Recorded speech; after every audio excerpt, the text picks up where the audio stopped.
A gente vai começar aqui falando sobre as urgências e emergências inflamatórias em cabeça e pescoço e por que que isso é tão crítico para a gente. Para começar, todo exame de cabeça e pescoço tem que ser obtido, de preferência, próximo do vértex até ali o nível da crosta da aorta, porque o pescoço se comunica com o crânio e base de crânio e daí com o mediastino, de modo que infecções e inflamações em toda a área da face e do pescoço podem ou ascender para o sistema nervoso central ou ir para baixo em direção ao tórax, né? E o que que é a diferença entre a urgência e a emergência? Na urgência a gente encontra situações graves, né? Mas que a gente ainda pode tentar atuar de modo que o paciente não sofra risco de morte ou de perda de uma determinada função. Já na emergência, o risco imediato de morte ou de lesões irreparáveis, né? Então, a gente tem níveis de criticidade diferentes para cada uma dessas situações. O mantra dos colegas que fazem pronto-socorro, CTI, os socorristas, é o ABC, né? Airing, Breathing and Circulation.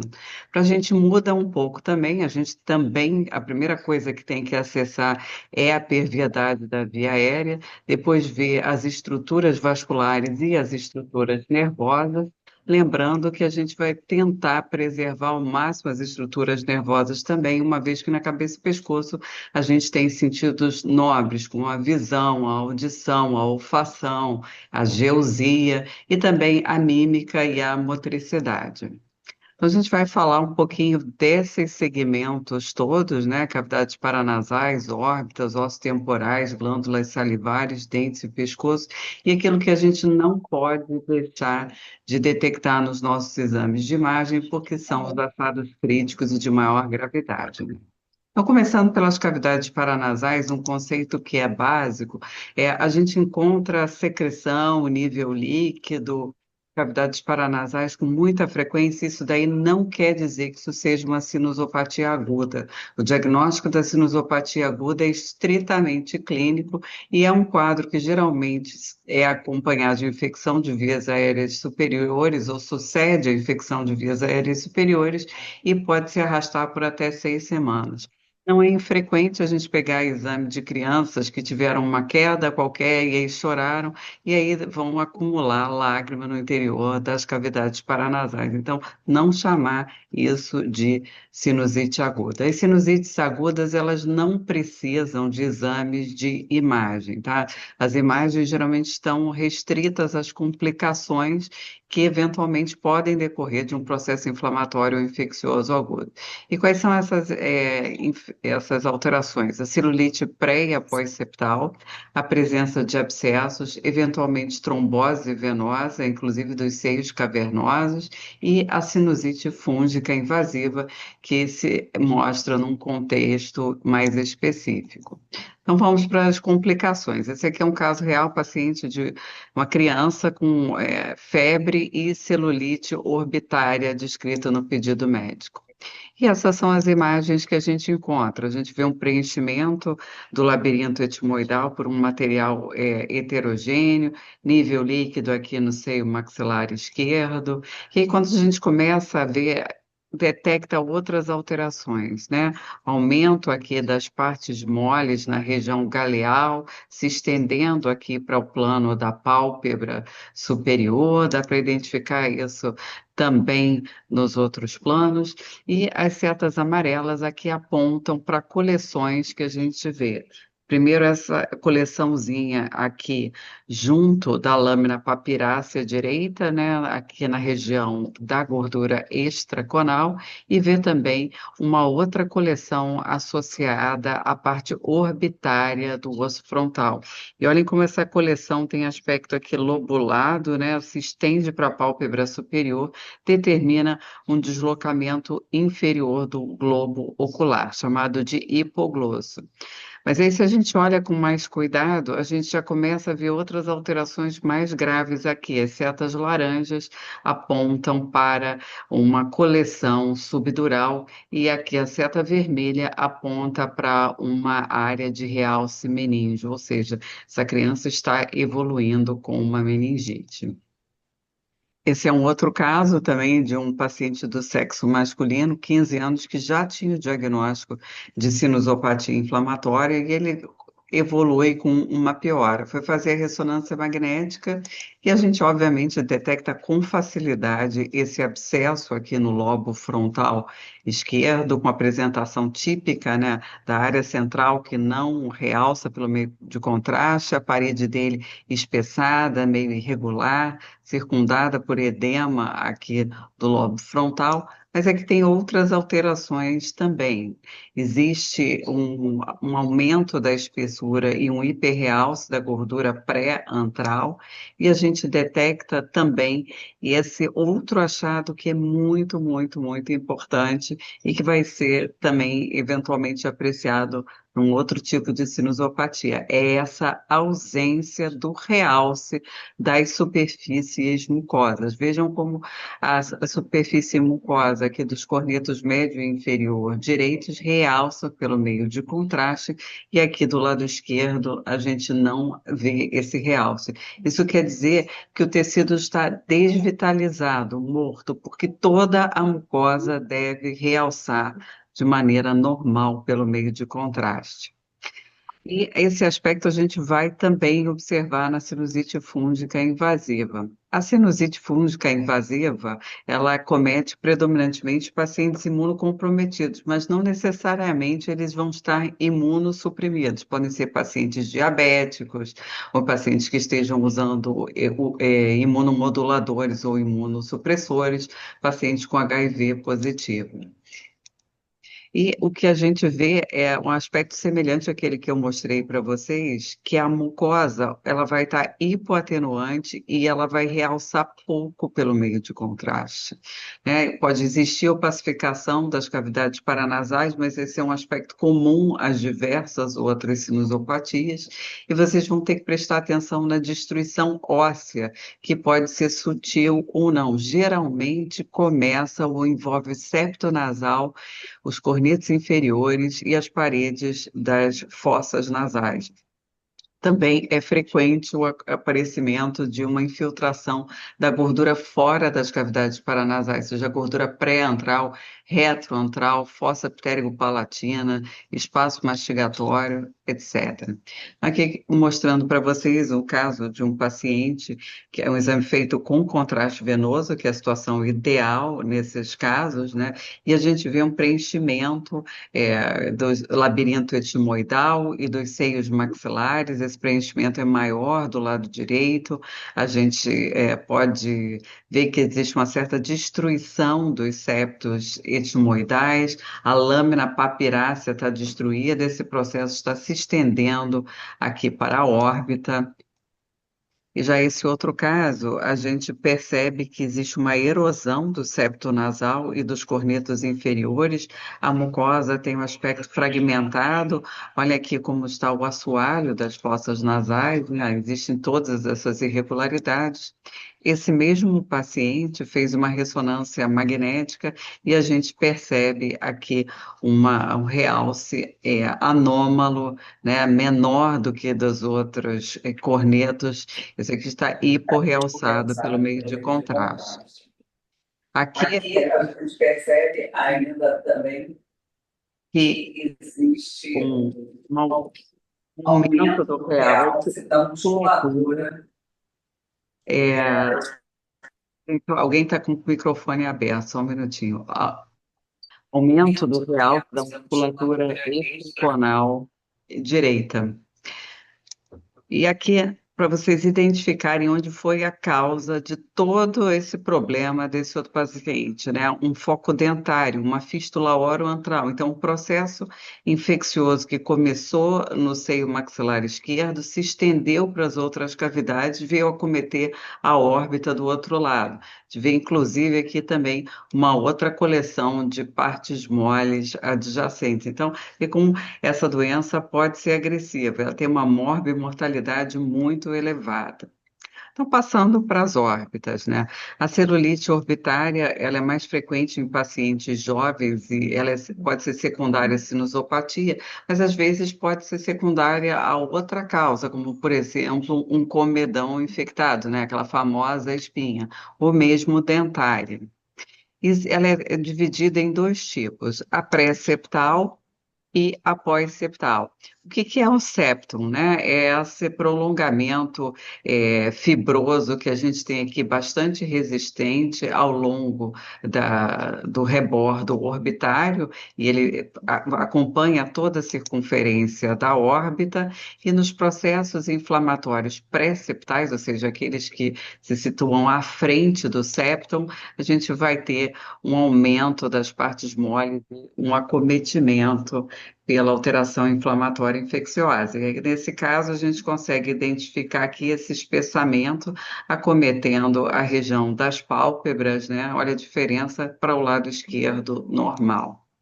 Já na pós-septal, a gente vai ter um envolvimento das estruturas atrás da região do septum, né? Então, as alterações inflamatórias e infecciosas vão ficar ao redor do nervo óptico, ali na gordura intraconal, ao redor dos músculos, gordura extraconal, e isso pode ter consequências devastadoras para os pacientes. Existe uma classificação da celulite orbitária bastante utilizada, que é a classificação de Chandler, e ela vai aumentando o número de acordo com a gravidade. Então, no grau 1, a gente tem uma celulite pré-septal, no grau 2, a gente tem uma celulite orbitária com extensão pós-septal não complicada.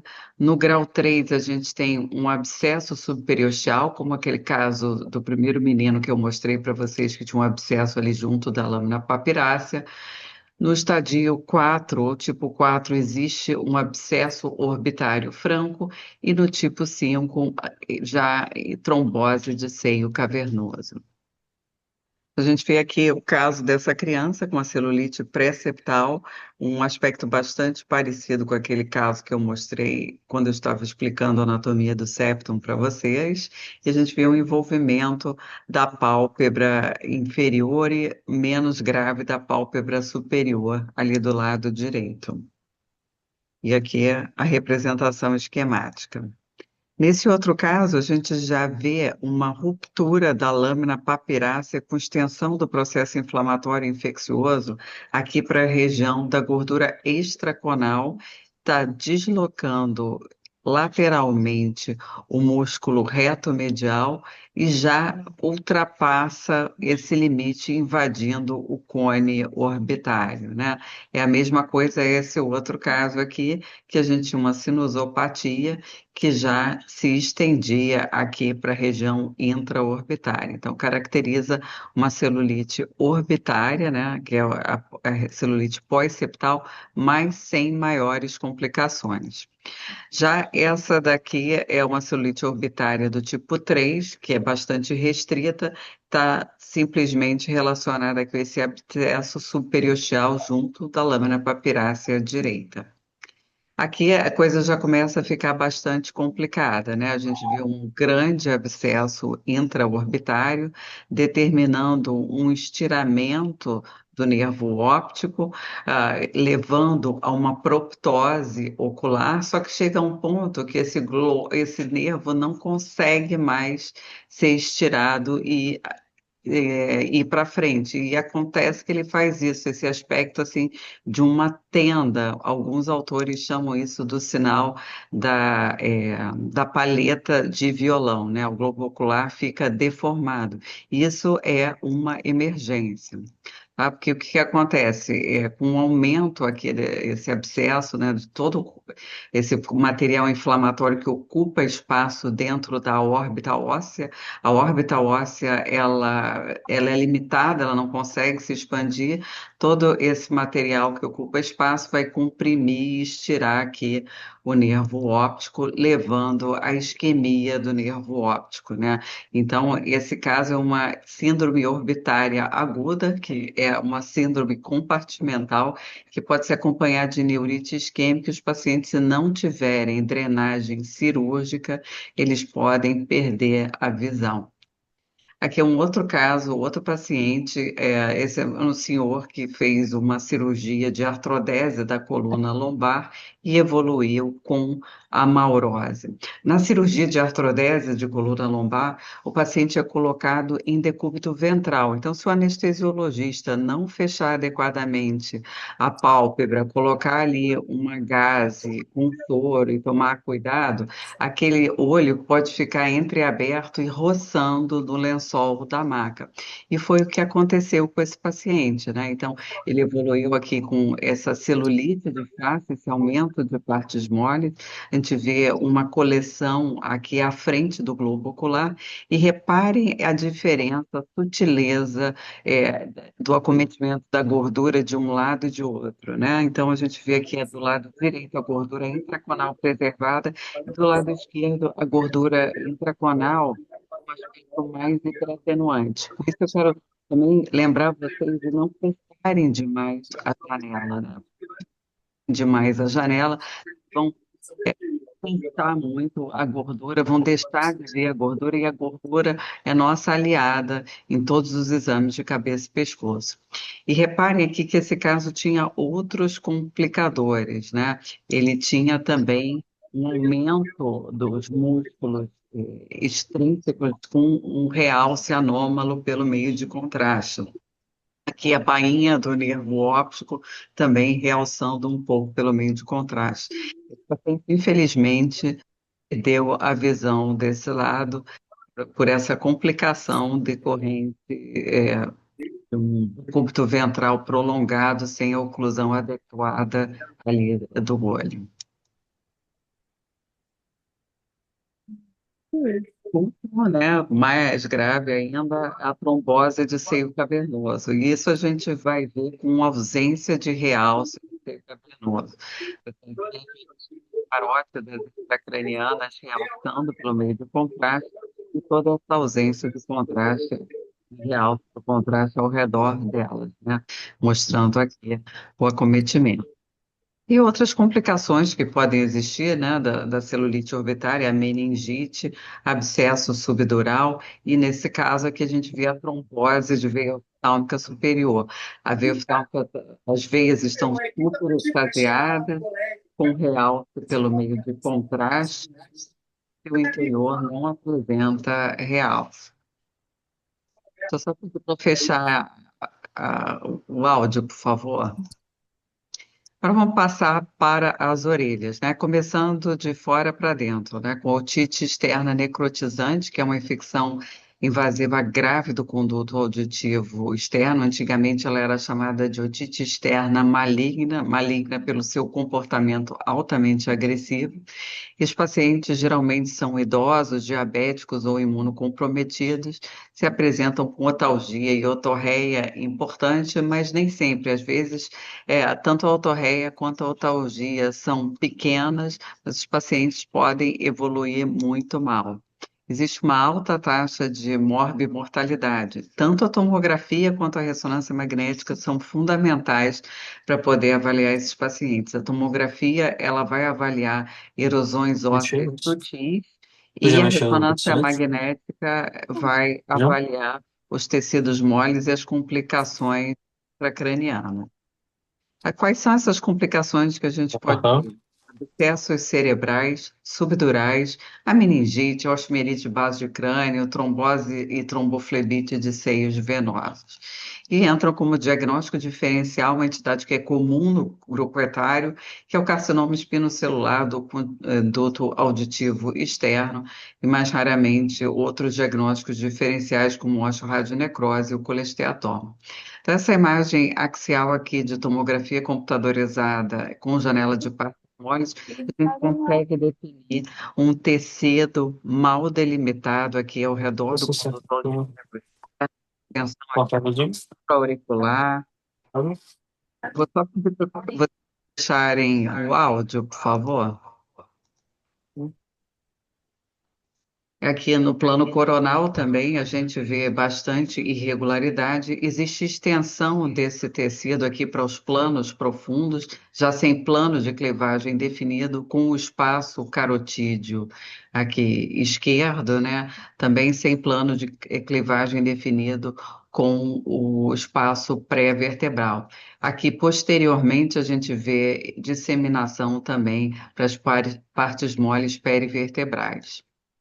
Aqui é um achado da otite necrotizante com a erosão dos septos intercelulares, uma erosão da cortical aqui junto da sutura petroclival, a ressonância magnética mostrando uma área não realçada pelo meio de contraste compatível com abscesso ou tecido desvitalizado, o espessamento irregular da meninge, né? E quando em outro plano também aqui mostrando o espessamento da meninge e a formação de um abscesso aqui nas partes moles.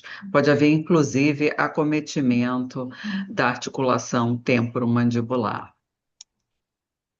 Agora, vou passar para a mastoidite coalescente, né, que é caracterizada pela destruição das trabéculas mastoides com coalescência de células e extensão a córtex interno ou externo. Então, assim, quando existe só uma coalescência de células, um espessamento dos septos ao redor da parede, é um processo autolimitado sem maiores problemas. Quando a gente consegue detectar esses focos de erosão aqui da tábua externa do osso temporal, junto aqui da placa sigmoide, é sinal de que esse paciente está evoluindo mal e pode vir a apresentar outros tipos de complicação. Uma dessas complicações é o abscesso de Bezold. O abscesso de Bezold se dá quando existe uma erosão na ponta da mastoide, que é medialmente a inserção do ventre posterior do músculo digástrico.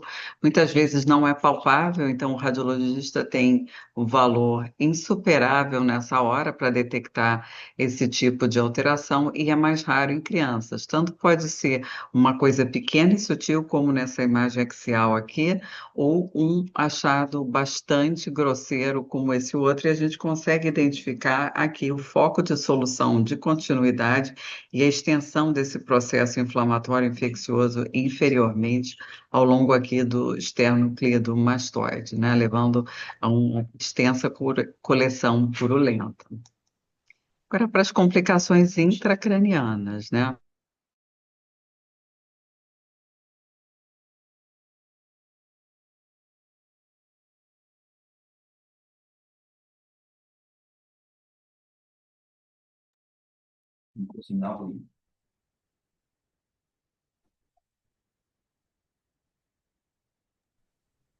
Ana, acho que você Oi. tá mutada.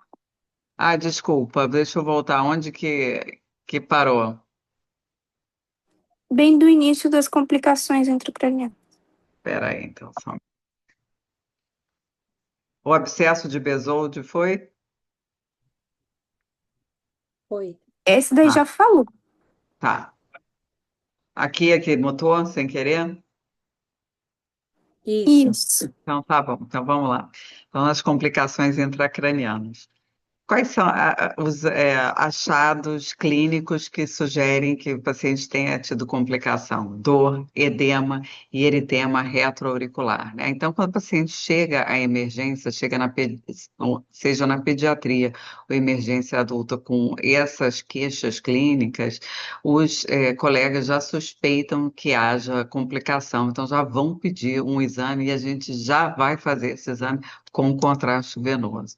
E essas complicações podem ser muito graves, como trombose de seio, empiema subdural, abscesso epidural e intraparenquimatoso e meningite. Então, aqui a gente vê essa imagem de um artigo em que o paciente apresentava um abscesso de Bezold, mas também uma trombose de seio sigmoide. E aqui essas outras imagens mostrando uma periventriculite, um abscesso intracerebral e a meningite. Aqui também essas alterações podem ser evidenciadas na tomografia computadorizada. Olhem como o trabeculado aqui do ápice petroso da mastoide tem um aspecto meio permeativo, né? E a gente tem uma solução de continuidade da cortical interna da mastoide. Então, sempre olhar com muito cuidado. O técnico tem que enviar para o sistema tanto a janela de partes moles quanto uma janela óssea de verdade. Não adianta muito para a gente aquela janela óssea que a gente transforma ali na estação de trabalho. Às vezes a gente pode perder uma erosão sutil.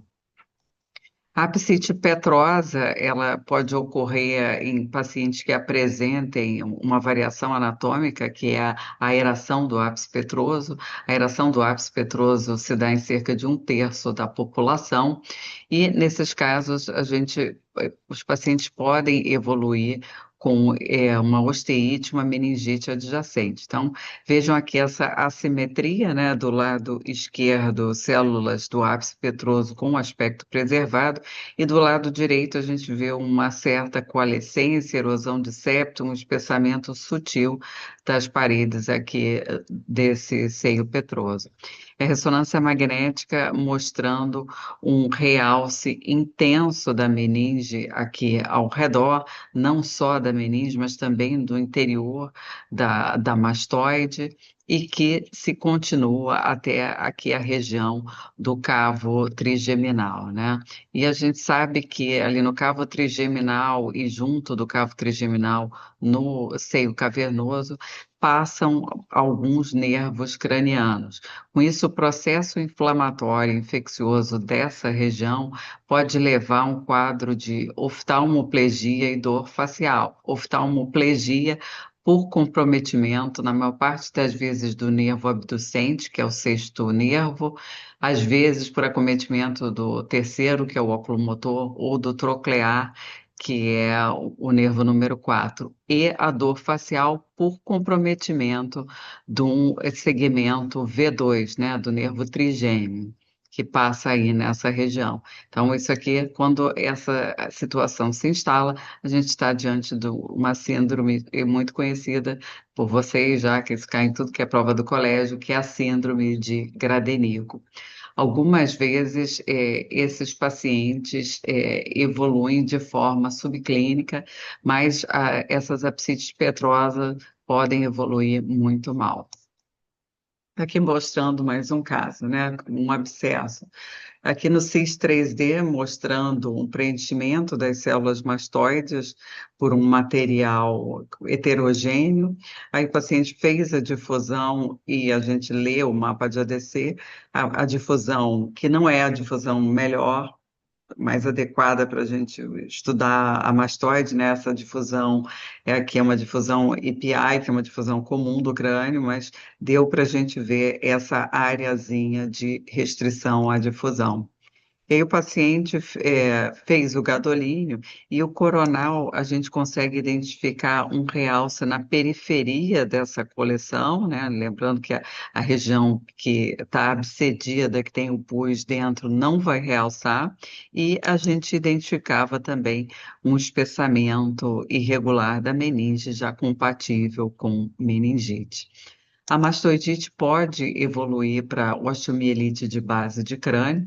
Aqui a gente tem um T1 pré-contraste e a gente vê essa região aqui, que existe um aumento dessa região, um tecido com sinal intermediário em T1, obscurecendo aqui a gordura parafaríngea, sem plano de clivagem, com o músculo longo da cabeça direito, associado à alteração do sinal aqui da base do crânio, né, do clivo. E aí o paciente fez contraste e a gente conseguiu detectar essa coleção aqui irregular com um realce intenso ao redor. Reparem que esse paciente tem aqui a superfície mucosa preservada, e esse é um dado importante, porque geralmente a osteomielite de base de crânio, quando ela é originada da mastoide, do osso temporal, ela vai ter esta via de disseminação.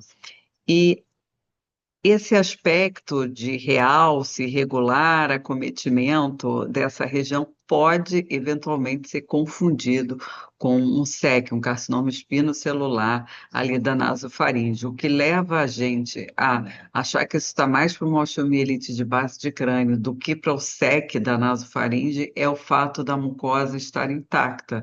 No SEC da nasofaringe, a lesão começa no espaço mucoso e se dissemina para os outros espaços. Então, como é uma população semelhante em termos de idade, né, a demografia é a mesma, a gente tem que prestar atenção a esses pequenos achados, mas que vão fazer total diferença.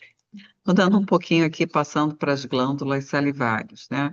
A cialodenite, ela pode ser uni ou multiglandular, tem origem viral, mas raramente pode ser bacteriana ou até fúngica. E o que a gente vê normalmente quando é um caso de uma cialadenite não complicada ou pouco complicada, é esse realce, é um aumento da glândula, um realce um pouco maior pelo meio de contraste, existe um certo espessamento e um aumento da atenuação ao redor da glândula, mas nada que chame muito atenção. Diferente desse outro caso aqui, que a gente consegue identificar uma coleção tendo dentro cialolitos e um realce intenso e irregular pelo meio de contraste aqui da glândula submandibular, que se continua junto aqui com a glândula sublingual. Lembrando que as duas têm uma relação íntima, o ducto submandibular passa juntinho ali da glândula sublingual, e aí os processos inflamatórios e infecciosos de uma podem acometer a outra. Só que a coisa começa a ficar mais grave ainda, porque a gente detecta aqui um aumento das partes moles ao redor, aqui no espaço mandibular, um borramento da gordura parafaríngea, associada a uma distorção da coluna aérea aqui da orofaringe. Então, isso já é um sinal de gravidade para a gente, né? Aqui, esse outro caso, uma alteração da glândula submandibular esquerda, que está aumentada de volume, com um realce maior e mais heterogêneo do que o contralateral, e um espessamentozinho ao redor. Aqui também já começam alguns sinais de alarme para a gente, que é esse espessamento do espaço submucoso junto da epiglote. Então, esses casos aqui, a gente já tem que passar a mão no telefone, ligar para o colega da emergência e conversar com ele, que esse paciente vai ter que ficar, no mínimo, internado em observação, né? Vai ter que requerer uma abordagem mais intensiva. Vamos passar para os dentes, né? Como a Bruna gosta de falar, os dentes são um problema nosso mesmo, e vocês vão ver aqui que é o caso sempre, né? A doença periapical é super frequente, apesar da gente ser um dos países que mais tem dentistas, a maior parte da população não tem acesso a um cuidado dental adequado, né? Muitas vezes falta higienização básica da boca, o uso de fio dental, outras vezes por falta de visitas ao dentista mesmo, né?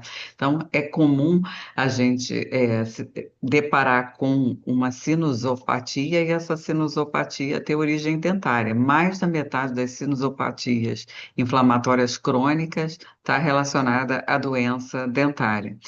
Mas algumas vezes isso pode complicar ainda mais. Esse caso aqui a gente está vendo ó, um aumento do espaço entre as raízes dentárias e a lâmina dura, né, preenchido por um material hipoatenuante, há sinais de reabsorção parcial dessa raiz. Então, a gente sabe que está diante de uma doença periodontal bastante acentuada, né, periapical também. Existe aqui uma solução de continuidade para o seio maxilar, E eu quero ressaltar que mesmo que vocês não encontrem uma solução de continuidade, se a cortical óssea aí dessa região do processo alveolar tiver irregular, fininha, pode haver translocação bacteriana desse local ao redor do dente para o interior do seio. E a gente olha aqui como existem alterações associadas, né? As paredes desse seio estão escleróticas e irregulares, denotando uma osteite reacional ao processo inflamatório crônico. E uma outra coisa chama a atenção: os forames palatinos maiores estão assimétricos, o direito está um pouquinho mais alargado. Normalmente a gente associa alargamento de forame neural com disseminação perineural de uma neoplasia, mas algumas alterações inflamatórias crônicas, especialmente aquelas ligadas a processos fúngicos, pode levar também à disseminação perineural. E aqui essa imagem que eu já mostrei para vocês em outro mais para frente ali da celulite orbitária, mostrando que houve uma erosão da parede superior do seio maxilar, que é o assoalho da órbita, e extensão do processo inflamatório infeccioso aqui para a região da gordura extraconal e intraconal. E se vocês repararem, existe também uma extensão aqui ao longo das partes moles periantrais. Olhem o lado esquerdo, como a gordura está preservada, e o lado direito, como ela está ocupada. Bom, aqui vai outra dica para vocês também. Olhem todos os planos. Às vezes a gente só vai conseguir ver alteração no coronal ou mesmo no sagital. Então, assim, eu sei que no plantão vocês estão sobrecarregados com um monte de imagens para ver, mas não deixem de ver as imagens em todos os planos. Aqui, esse é o paciente que se apresentou com uma celulite de face, fez o exame já direto com contraste, que é o nosso protocolo, e a gente consegue detectar uma coleção multiloculada acometendo o espaço mastigatório direito, né? Existe um borramento aqui da gordura junto do esternocleidomastoide. A gordura parafaringe, ela está obliterada e deslocada medialmente, levando a um deslocamento medial do espaço mucoso. Então, a gente sabe que é uma lesão que provavelmente se originou aqui do espaço mastigatório. E a maior parte das vezes essas lesões estão associadas a dentes. Num corte mais abaixo, vocês conseguem ver uma linfonodomegalia satélite reacional. A glândula submandibular direita está também aumentada de volume, um realce mais importante e heterogêneo do que a esquerda, denotando também o processo inflamatório. A metade direita do platisma está espessada, existe infiltração da gordura superficial e também da gordura profunda. E aí, quando a gente colocou na reformatação da janela óssea, a gente consegue ver aqui, olhem, uma cárie, né, ou cavitação, e aqui a doença periapical relacionada a esse quadro. Então, assim, um achado que não era um achado tão extenso, tão flagrante, mas que era o responsável por toda essa celulite facial, né? Então, uma celulite facial decorrente desse abscesso centrado no espaço mastigatório, um abscesso que já estava começando a se complicar, porque já se estendia, ainda que de forma discreta, para o espaço submandibular e aqui para a gordura parafaríngea. Olhem as tonsilas palatinas também, como elas estão assimétricas. A direita está muito maior, porque também essa mucosa foi afetada por esse processo inflamatório infeccioso. Esse é outro caso mais grave ainda, e a gente já está detectando aqui uma coleção grande, bilateral, mas ela é maior do lado direito, acometendo aqui o espaço sublingual direito, espaço submandibular direito, submentoniano e se estendendo ao submandibular esquerdo. O platisma está espessado, existe infiltração da gordura superficial, a pele também está espessada. E olhem aqui no coronal, como todo esse processo inflamatório, né, se estende inferiormente. E aqui um corte axial, mais ou menos no nível da epiglote, a gente vê a extensão desse processo e como está a via aérea, né? E tudo isso também se originou aqui desse dentinho, né? Um pequeno abscesso relacionado aqui à região periapical do terceiro molar superior direito levou a uma angina de Ludwig. A angina de Ludwig é um quadro gravíssimo, com uma morbimortalidade elevada, e ela é caracterizada justamente por esse edema ou abscesso acometendo as regiões submandibulares, sublinguais e se estendendo aqui para o pescoço. Ela é tanto mais grave quanto maior for a extensão inferior dela, lembrando que os espaços cervicais se comunicam com o tórax, então pode evoluir com mediastinite. E na angina de Ludwig, a origem dentária é a mais comum, disparada. Em segundo lugar, a gente tem a cialadenite, também os pacientes mais acometidos vão ser aqueles com algum grau de imunocomprometimento, e esses pacientes evoluem muito rápido.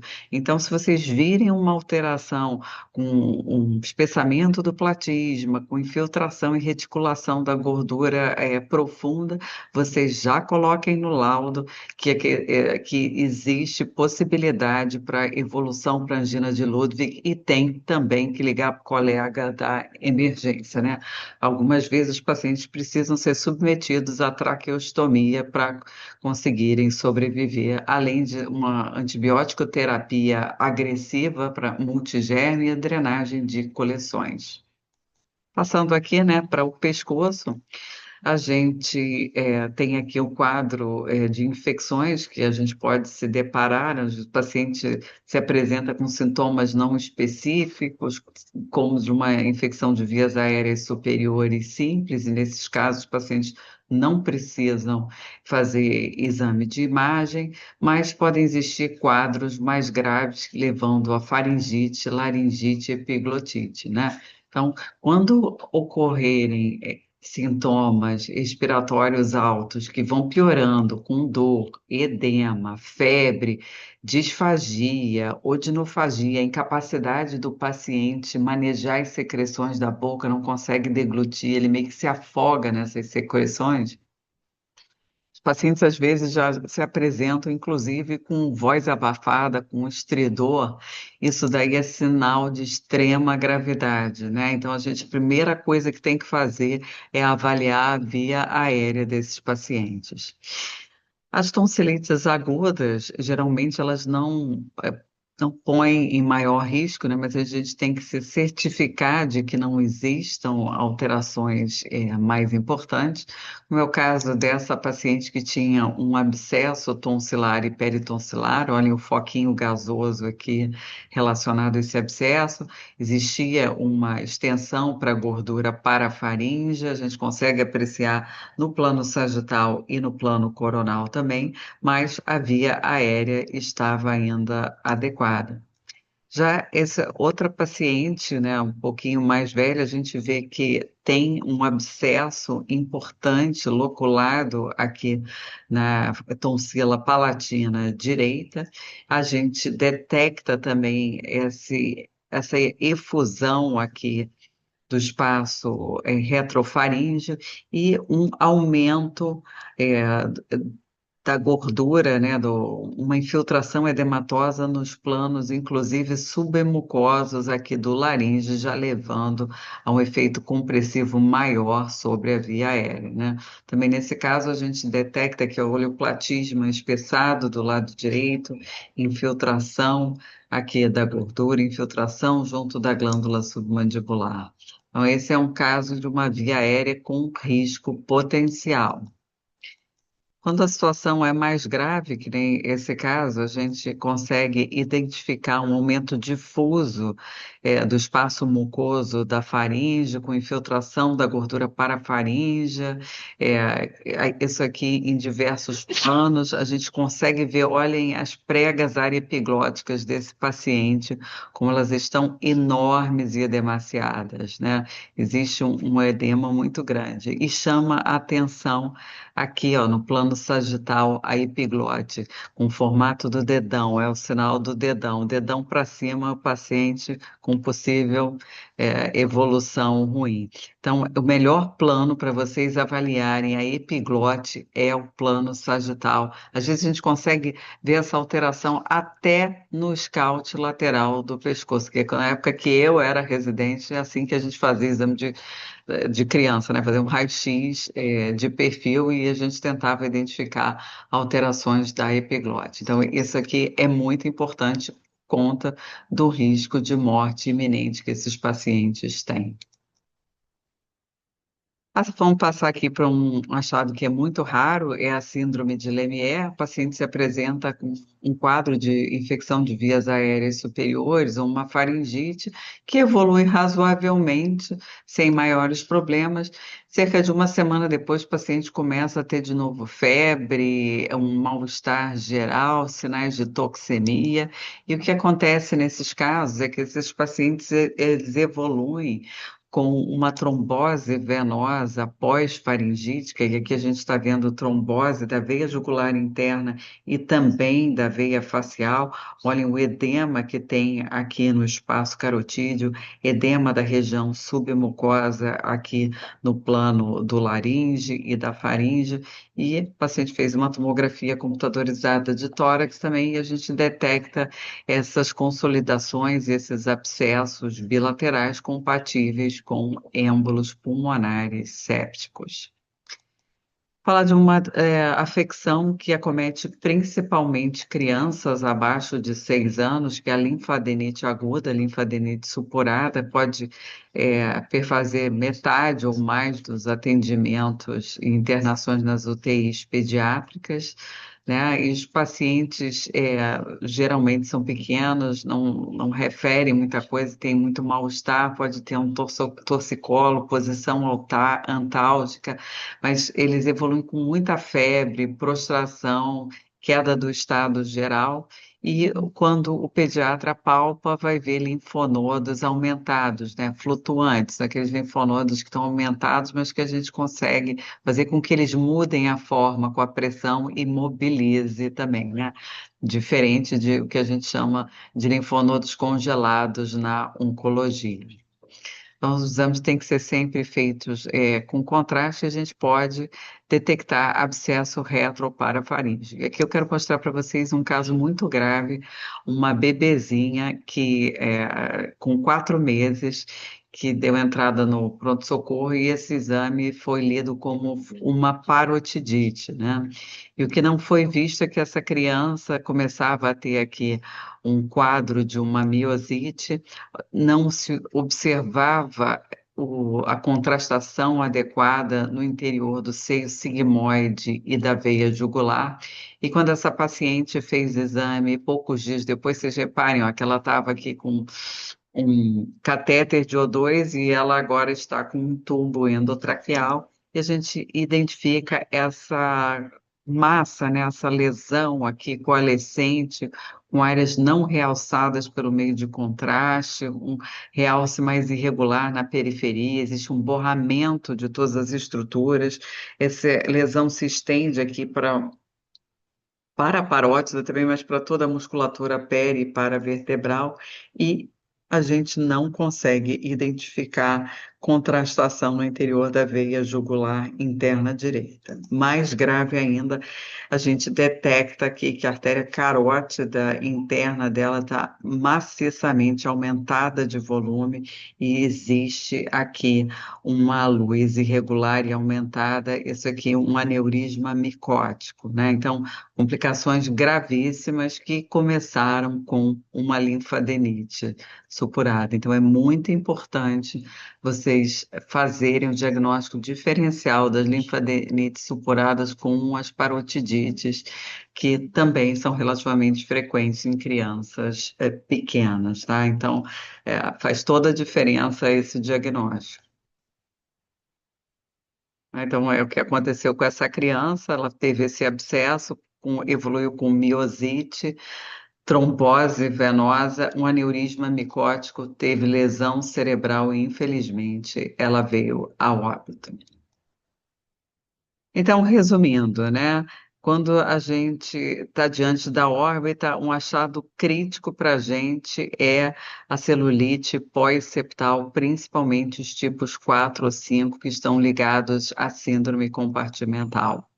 Nas cavidades paranasais, lembrar que elas podem levar a processos inflamatórios e infecciosos das outras estruturas ao redor, né, como abscesso, trombose venosa.